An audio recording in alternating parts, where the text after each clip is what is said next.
এই মার্কেটে এর আগেও একবার অগ্নিসংযোগ হয়েছে। এই মার্কেটটা সম্বন্ধে আমাদের প্রিয় সাংবাদিক বিন্দু দেশবাসী জানেন।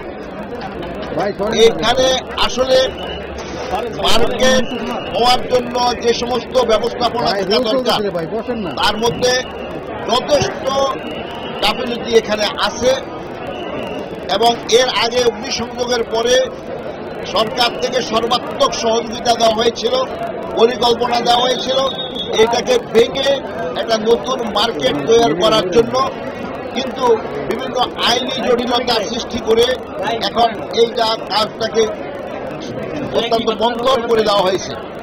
তো আমি আশা করি আজকের এই দুর্ঘটনার পরে এখানে স্বার্থ সংশ্লিষ্ট ব্যক্তিবর্গ, বিশেষ করে যে সমস্ত দোকানের মালিক এবং ভাড়াটিয়া যারা আছেন তারা ক্ষতিগ্রস্ত হয়েছেন এবং এই ক্ষতির পরে আমার মনে হয় সবার মধ্যে একটা বোধোদয় না আসার কোনো কারণ নাই যে সরকারকে সহযোগিতা করার জন্য। সরকার এখানে সব সময় দেশের মানুষের জন্য অঙ্গীকারবদ্ধ। আমাদের মাননীয় প্রধানমন্ত্রী শেখ হাসিনা বাংলাদেশকে একটি উন্নত দেশে রূপান্তরিত করতে চায় এবং তার জন্য এই সমস্ত বিপরীত বিধানগুলা এর থেকে বাইরে যাবে না, কিন্তু আমাদেরকে সংশ্লিষ্ট সকল মহলের সহযোগিতা লাগবে। আমি মিডিয়াকে অত্যন্ত আন্তরিকভাবে ধন্যবাদ জানাই। যে কোনো ঘটনা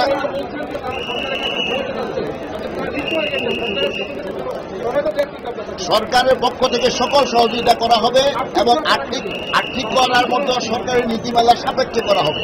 আমি মন্ত্রী হিসাবে আমাদের মেয়র সকালে ঘটনা ঘটার 7টার পূর্বে উনি এখানে উপস্থিত ছিলেন এবং দীর্ঘক্ষণ ছিলেন, আমাকে অবহিত করেছেন এবং আমাদের সচিব সাহেব আমার সাথে আছে, এডিশনাল সেক্রেটারি আছে, সিটি কর্পোরেশনের সকল কর্মকর্তারা উপস্থিত হওয়ার অর্থ হলো যে আমরা জনগণের পাশে আছি। দুর্যোগ দুঃসময়ে মাননীয় প্রধানমন্ত্রীর নেতৃত্বে নির্দেশে আমরা সবাই মিলে দেশের উন্নতির জন্য কাজ করার জন্য অঙ্গীকারবদ্ধ। আপনাদেরকেও ধন্যবাদ জানাই। আপনারাও ঘটনা ঘটার সাথে সাথে উপস্থিত হয়ে মানুষকে এই খবরগুলো সরবরাহ করেছেন।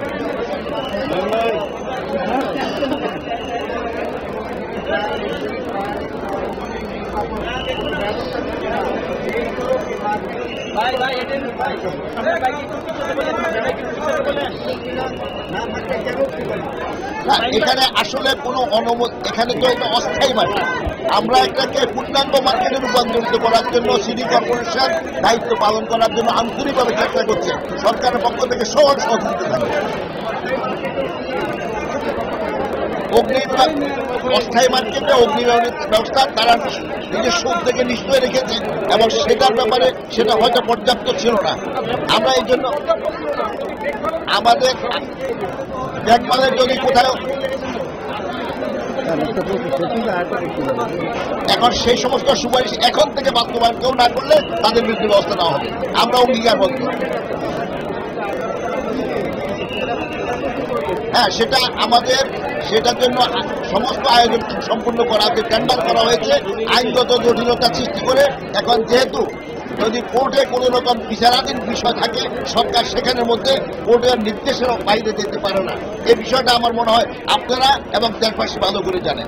অতএব যারা নাকি এই ব্যাপার সহযোগিতা করার সুযোগ আছে তারা তো সহযোগিতা করে, আমি বিশ্বাস করি আর সরকার তার যথাযথ ভূমিকা পালন করবে।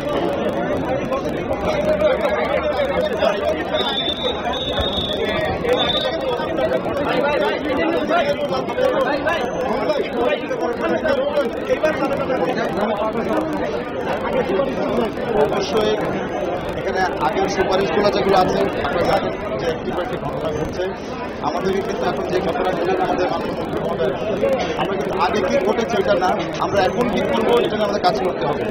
যেভাবে এখন আমাদেরকে বলছে যে আপনারা আমাদেরকে আবার মার্কেট করে দেবেন, মার্কেট করতে হলে 15 থেকে 20 দিন লাগবে। মার্কেট যেটা হবে আবার অস্থায়ী মার্কেট, এখানে কি ফায়ার এটেন্ট থাকবে? এখানে কি, কারণ আমি মনে করি এখন যারা আছেন ব্যবসায়ী সবাই কিন্তু সময় আসছে একসাথে কাজ করার জন্য।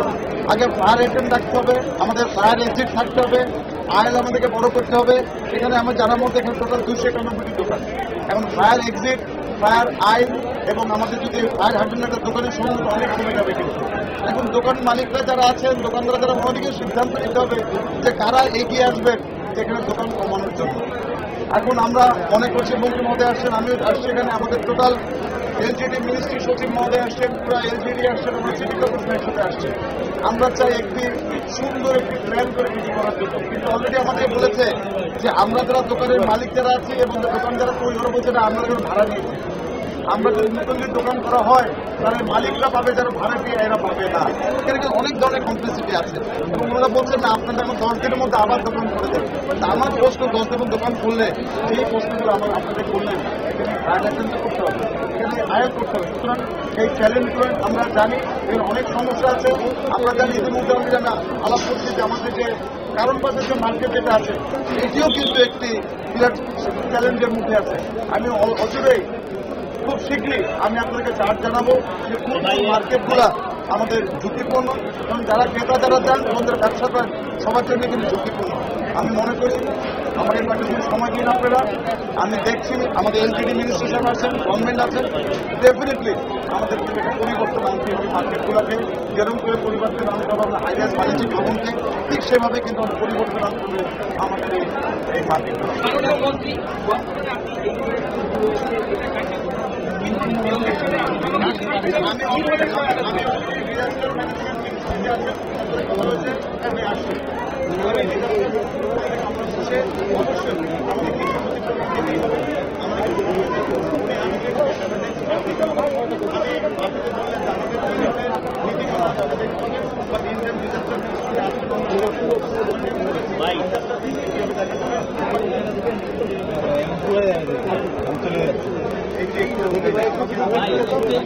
ভাই কি করবেন ভাই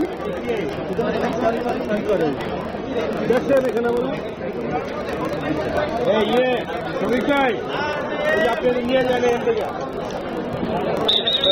ভাই ভাই ভাই ভাই ভাই